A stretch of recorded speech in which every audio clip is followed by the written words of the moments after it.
SprintCarUnlimited.com, coming from the Brad Doty Classic, Attica Raceway Park. We're here with winner Carson Macedo. Carson, never won an outlaw show here, and you picked a good one to win, Brad Doty Classic. You've been close here, but you get it done tonight. Yeah, I just, in the past I've lost it late in the race or just made little mistakes that have cost me and not been able to capitalize on the win. I feel like not the Brad Doty Classic, but an outlaw show not long ago, I got passed by a buddy on the white flag lap. That stung, and I didn't forget it. So when I got to the lead and I, had 4 laps left, I knew I was going to string together the best laps I possibly could. I was really surprised. I got a super good run off of 2 even on the start, and he still was able to slide me in 3 and 4. I'm happy to go back and watch the video and see where he was getting his runs from, because it didn't really make sense with how good I felt off of 2. But anyway, we got the job done. Philip Dietz, Ryan McQuinn, Adam Zimmerman, they just delivered. They did a great job, and I feel like patience was kind of the virtue tonight. I was fortunate to have really good restarts that really kind of got me into the position where I was in the top 3, and then Buddy got squeezed a little bit there by Sheldon, I think, and got over the curb, spun, and then Sheldon was running super hard. I felt like I was running really hard on the top, and he was head and shoulders running harder than me, and was close. Made a couple little mistakes before that I thought maybe he was going to get over it, and then finally, I think it was just treacherous and tricky, and he got over it and ended up turned around. So sometimes it's a little bit better to be lucky than good, but we'll take it anytime.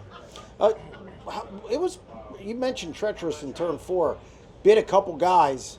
How cautious were you around 3 and 4 with that curb up there?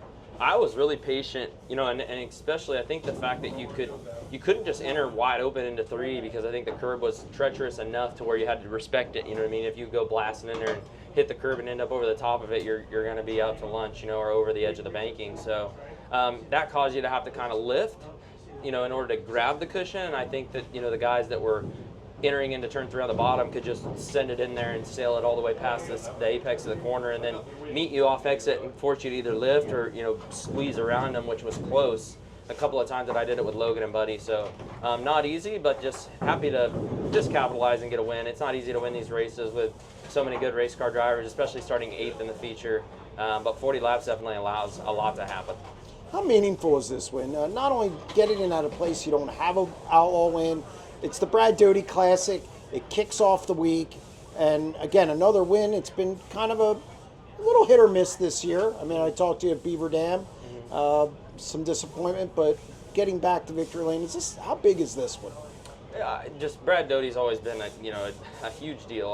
When I came out to Ohio, everybody said a lot about Brad, and obviously I was pretty young, so I didn't get to watch Brad a lot, but I mean, just the stats themselves tell you that he was a really good driver, and the fact that he puts on this race and provides such entertainment for these Ohio fans, his local fans that I'm sure all support him, is pretty cool, and it's very special for us to win it. Like I said, I've been close a few times, just been able to get the job done. So it feels good to capitalize and just start the week off, a big week, an important week with a win and some momentum.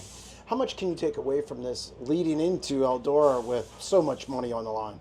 Oh, I don't know. Eldora is so much different than here. I mean, it's really not a lot translates from here to Eldora, but ultimately confidence and momentum is a big deal, so we'll just ride that wave. Yeah, you got a big month. Culminates with the Knoxville Nationals.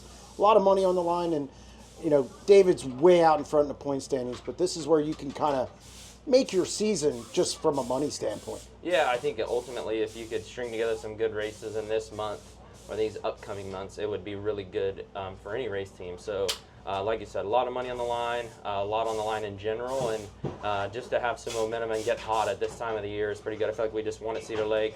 We've been on the podium, I think, 4 races in a row now, so just got to keep that momentum going. Congratulations on the win. Thanks.